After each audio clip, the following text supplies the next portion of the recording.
Lorsqu'on a 22 ans en Israël, la réalité du quotidien a déjà depuis longtemps dépassé l'insouciance à laquelle tout jeune peut encore aspirer en Europe ou dans d'autres paisibles contrées.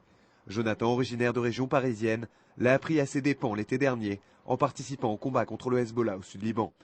Monté en Israël il y a 3 ans, il s'est engagé dans l'unité Nahal où il a été affecté au bataillon 931. Aujourd'hui libéré de toute contrainte militaire, il nous livre son témoignage de guerre. Une guerre difficile, mais qu'il assume en bon soldat. Je sais que les conditions, elles n'ont pas été au top. Mais je me dis qu'après tout, on était des khayalim. Un khayal, voilà, c'est pas pour être forcément dans des bonnes conditions. C'est aussi savoir affronter des mauvaises conditions. Pourquoi on a fait tous ces entraînements, les tironoutes, les moudmid kadem? C'est justement pour faire face à des mauvaises conditions. Après tout, c'est une guerre.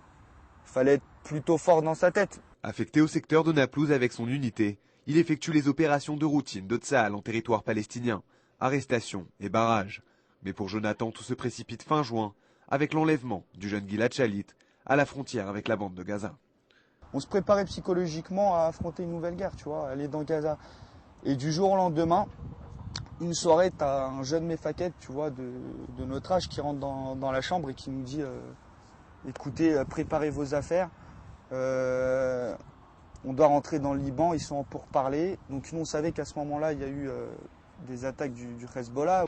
Après plusieurs jours de tergiversation, l'ordre est donné à l'unité Nahal de prendre d'assaut le village libanais de Taïbé, l'un des fiefs du Hezbollah. Auparavant, les commandos de Tsahal interviennent et nettoient le secteur de toute présence de miliciens chiites. Jonathan pénètre alors dans le village. Il constate que le Hezbollah s'est simplement replié plus en profondeur et qu'il utilise des civils pour repérer les positions des soldats israéliens. Peut-être qu'en l'espace de 3/4 d'heure, tu as 4 civils qui sont arrivés. Mais qu'est-ce qu'ils foutaient là, ces civils? Qu'est-ce qu'ils foutaient là?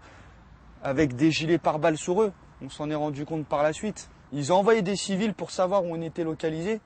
Ils s'en foutaient complètement que ça soit des civils. Je ne sais pas comment ils ont pu leur monter le crâne, etc. Moi, pour moi, ces civils, c'était tout simplement des terroristes, c'est tout. Des terroristes habillés en civil qui savaient qu'ils avaient des risques de se faire tuer, qui sont rentrés et qui ont fait ça pour le Hezbollah. La présence de Tsahal à Taïbé se prolonge et Jonathan ne sera que l'un des derniers soldats israéliens à quitter la localité.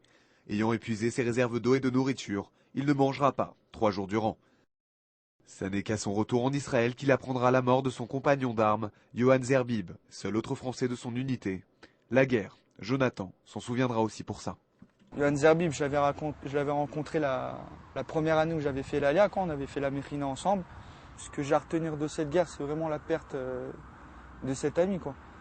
Parce qu'on pense que ça ne nous arrivera pas à nous. On entend tout le temps même des soldats, des khayalim qui meurent et tout ça. On a toujours de la peine.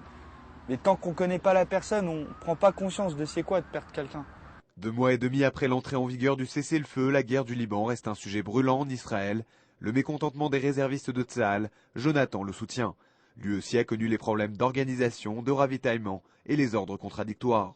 Mais pour autant, pas question pour lui de renoncer à l'armée. C'est pas parce que on a eu, si tu veux, peut-être ce manque de respect, ce sentiment d'abandon sur place de la part du gouvernement qu'aujourd'hui on doit dire voilà, on fait plus d'armée, on fait plus rien. À ce moment-là, il y aurait plus d'armée, il y aurait plus Eretz Israël.